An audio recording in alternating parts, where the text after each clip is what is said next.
You wake up, you go to work, you come home, you pay your bills, and somewhere in the middle of all that routine, you made a decision. You probably didn't even realize it was a decision. Most people don't. They think it just happened to them, like catching a cold or getting stuck in traffic.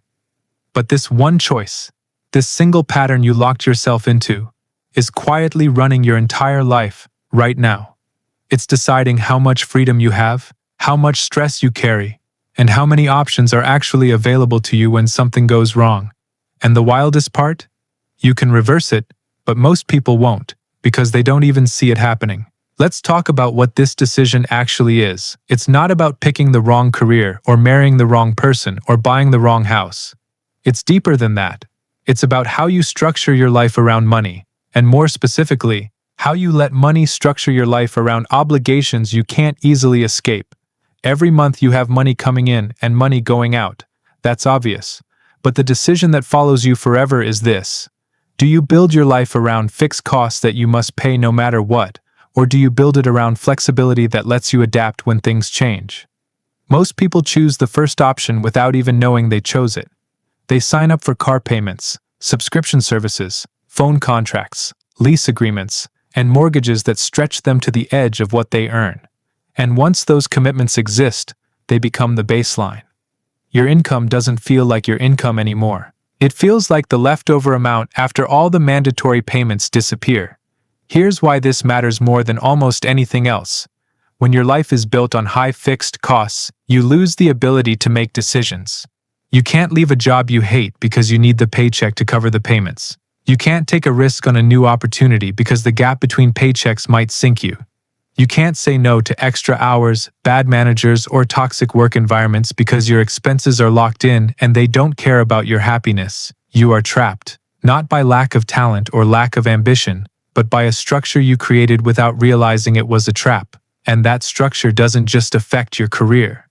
It affects your relationships, your health, your stress levels, and your ability to think clearly about the future.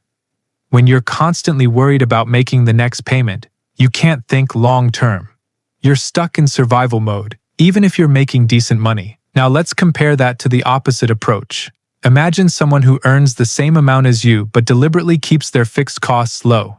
They don't have a car payment because they bought used or saved up. They rent a smaller place or live with roommates longer than most people think is acceptable.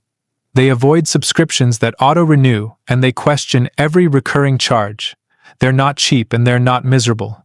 They're strategic. And because of that strategy, they have something most people don't: options. If they hate their job, they can quit and take a month to find something better. If they want to try freelancing or starting a business, they can afford to earn less for a while as they build it up. If they get sick or need to take care of a family member, they're not immediately facing financial catastrophe. Their life isn't perfect, but it's flexible. And flexibility, over the long run, is more valuable than almost any possession you can buy. The problem is that our culture pushes you toward the first path, not the second. You're supposed to get the nice car because it shows you're successful. You're supposed to upgrade your apartment as soon as you get a raise because that's what adults do. You're supposed to buy the things that signal status and stability, even if those things silently destroy your actual stability. And the system loves this. Banks love it. Car dealerships love it. Landlords love it. Employers love it. Because once you're locked into high fixed costs, you become predictable. You need the income, so you stay. You take the raise, but you also take the stress. You don't push back. You don't negotiate as hard. You don't leave. And that makes you controllable. Not in some evil conspiracy way, but in a basic economic incentive way. The more you owe, the less power you have. Let's go deeper into how this decision compounds over time. Imagine two people who both start earning the same salary right out of college. Person A immediately gets a new car on a loan, rents a one-bedroom apartment alone, and signs up for the lifestyle they think matches their income. Person B keeps driving an older car, splits rent with a roommate, and saves the difference. 5 years later, Person A is still making payments. They've gotten raises, but their lifestyle expanded with their income, so they're still living paycheck to paycheck, just at a higher level. Person B, on the other hand, has built up savings. They've maybe invested some of that money, They've kept their costs low enough that they could survive 6 months without income if they had to. Now, a recession hits, or their industry changes, or they just burn out and need a break. Person A panics. Person B adapts. That's the compounding effect. The decision to stay flexible doesn't just help you once. It helps you forever because every future decision you make is either limited or empowered by the structure you built early on. And here's something most people miss. Keeping your fixed costs low isn't about depriving yourself. It's about controlling the order of operations in your financial life. You can still spend money. You can still enjoy things. But you do it after you've secured your flexibility, not before. You buy the car in cash after saving up, not on a loan before you can afford it. You upgrade your living situation after your income is stable and your savings are healthy, not the moment you get your first decent paycheck. You add the subscription services and the convenience purchases after you've built a cushion, not as a reward for simply having a job. The difference is timing and structure. One way leaves you in control. The other way puts you at the mercy of every company and employer you deal with. Now let's address the psychological trap that keeps people stuck. Once you've committed to high fixed costs, it's incredibly hard to go backward. If you've been living in a nice apartment for 2 years, the idea of downsizing feels like failure. If you've been driving a new car, switching to something older feels embarrassing. If you've built your identity around a certain lifestyle, reducing that lifestyle feels like you're admitting you couldn't handle it. So people stay. They keep paying. They keep working jobs they hate. They keep sacrificing time, health, and happiness to maintain an image that's costing them everything that actually matters. And the crazy part is that nobody else cares as much as you think they do. Your friends aren't judging your car. Your coworkers aren't tracking your apartment size. The audience you think you're performing for mostly exists in your own head. But the consequences of performing for that imaginary audience are very real. Here's another angle. High fixed costs don't just trap you financially, they trap you mentally. When you know you have to make a certain amount of money every month just to survive, you start to see everything through that lens. Job opportunities aren't about growth or learning or passion. They're about whether the salary covers your expenses. Relationships get strained because money stress leaks into everything. Health declines because you can't afford to take time off or reduce hours. Creativity dies because you're too exhausted to think about anything beyond the immediate grind. You become reactive instead of proactive. You stop dreaming about what's possible and start obsessing over what's required. And that mental shift is incredibly hard to reverse, even if your income goes up because the habits and thought patterns are already set. So what's the alternative? How do you actually make the decision that gives you freedom instead of stress? It starts with honesty.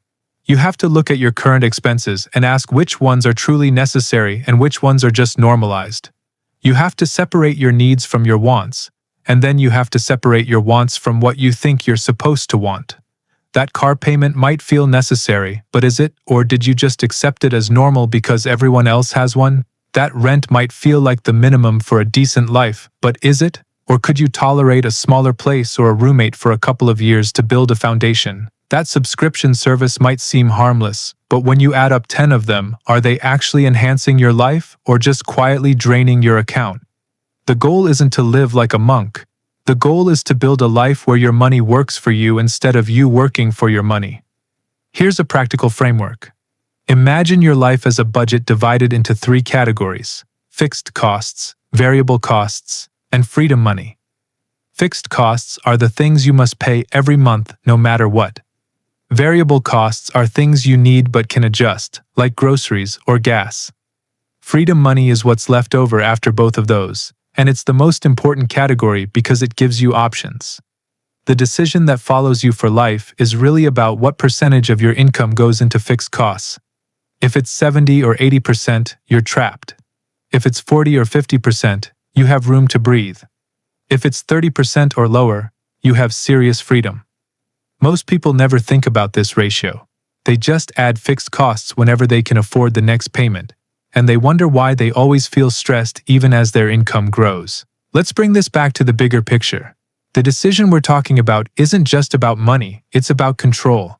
It's about whether you design your life or whether your life gets designed for you by a series of default choices that everyone else is also making. The people who end up with freedom, with options, with the ability to take risks and pursue meaningful work, aren't usually the ones who earn the most money. They're the ones who kept their obligations low enough that their income could actually serve them. They're the ones who said no to lifestyle inflation. They're the ones who delayed gratification not because they were miserable, but because they understood that future freedom is worth more than present appearance. And here's the uncomfortable truth. Most people won't do this. They'll keep adding fixed costs. They'll keep upgrading their lifestyle as fast as their income grows. They'll keep telling themselves they deserve it, and they do deserve good things. But they're confusing deserving something with it being the right decision. You can deserve a vacation and still recognize that taking on debt for it is a bad move. You can deserve a nice car and still choose to wait until you can pay cash. Deserving something doesn't mean you should sacrifice your future flexibility to get it right now. But most people will make that trade, and then they'll spend the next decade, or 2 decades, or their entire working life locked into a structure that doesn't serve them. So if you're watching this and you recognize yourself in any of this, here's what you do. Start tracking your fixed costs as a percentage of your income. Write them all down. Car payment, rent, insurance, subscriptions, loan payments, anything that hits your account every month no matter what. Add them up. Compare that to your take-home pay. If the number scares you, good. That fear is useful. It means you see the problem. Now you can start fixing it. You don't have to fix it overnight. You can't cancel a lease tomorrow or sell a car you're underwater on without consequences. But you can stop adding new fixed costs. You can let existing contracts expire and not renew them. You can make your next decision with flexibility in mind instead of status. You can start building toward a structure that gives you control instead of one that controls you. This decision, whether you lock yourself into high fixed costs or whether you protect your flexibility, is the one that follows you for the rest of your life. It's the one that determines whether you're free or trapped, whether you're stressed or calm, whether you have options or obligations. And the best part is, it's still a decision. You can still choose differently. You can still rebuild, but only if you see it clearly and take it seriously. Most people won't. But you're not most people, or you wouldn't still be watching. So make the choice that your future self will thank you for. Keep your costs low, your options open, and your freedom protected. Everything else is negotiable. If this perspective shifted how you think about money and decisions, hit that like button so this reaches more people who need to hear it. Drop a comment about which fixed cost you're planning to cut or avoid, and subscribe because we're going to keep breaking down the financial patterns that quietly run your life so you can take back control. Thanks for watching.